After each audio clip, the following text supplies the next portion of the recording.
आज चाहिँ खानासाना खाएर भाँडासाँडा माझेर लुगा धोएर यसरी बोक्नु पर्यो। लुगा धोएर सब काम सिद्धाएर ग्यास सफा गरेर भाँडा माझेर टक टक मिलाएर काम हुँदैछ। लुगा पट्याउने कति धेरै लुगा छ, कसरी पट्याउने म देखाउँछु है। हाम्रो दराजको बद्रागोल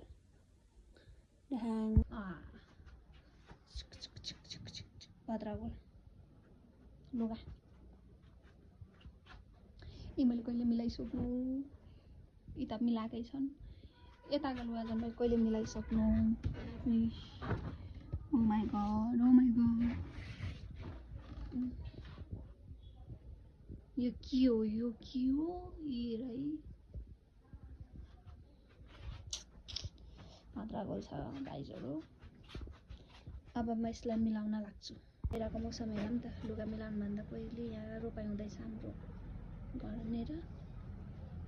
मैले लुगा सुकाएको खेत रोपाइ हुँदैछ ड्राइगन। अनि मैले खोर्सानी रोपेको थियो, खोर्सानी हेरमै बत्तिसक्यो। यो चाहिँ तुलसी रहेको छ। अब तुलसी रोप्ने सार्ने एकादशी कहिले 11 गते ल, आज कति हो त्यो हो, आइसक्यो एकादशी पनि।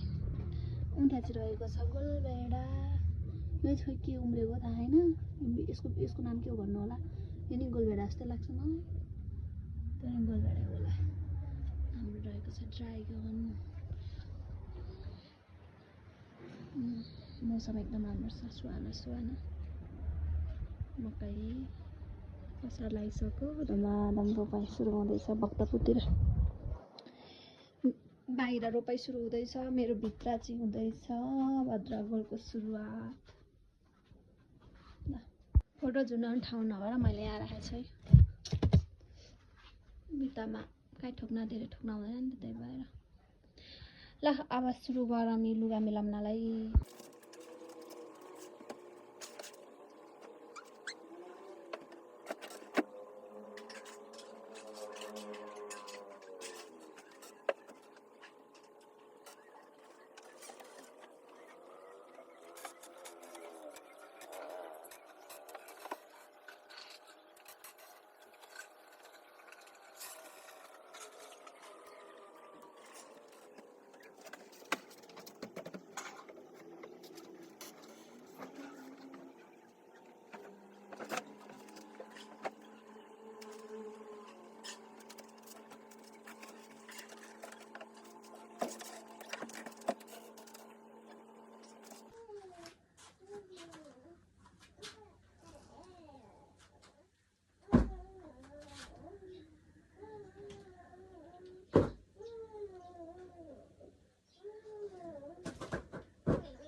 फाइनली सबै लुगापट्टाहरू मिलाएर राखिसकेँ। कस्तो लाग्यो त हजुरहरूलाई मेरो भिडियो? लाइक सब्सक्राइब गरिदिनु होला अनि कमेन्टमा भनिदिनु होला है त।